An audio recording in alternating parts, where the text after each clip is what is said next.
Welcome to the 450 indoor disc base assembly instructions. When you open the cartons, you will find the column, the 500 by 500 spider and the disc base. You will also need a drill gun with a 5mm Allen key bit and thread lock. Firstly, use the drill to remove the screws from both ends of the column.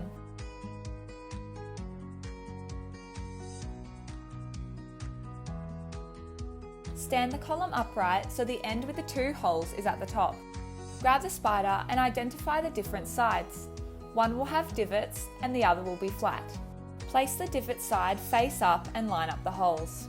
Apply thread lock to two of the screws and place them through the spider holes connecting it to the column. Use the drill to gradually tighten until it is secured in place. Be careful not to drill in too far, as it may affect the integrity of the spider. Next, flip the column over so the spider is face down. Place the base on top of the column, lining up the holes.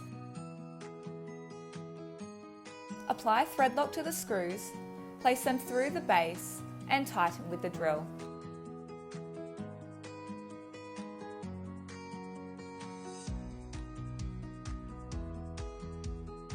The 450 disc base range is one of our most popular style bases, as they are a simple yet effective design. They feature adjustable foot glides and come in varying heights, including a 430 coffee table, both a 700 and 730 table, and a 1050 dry bar.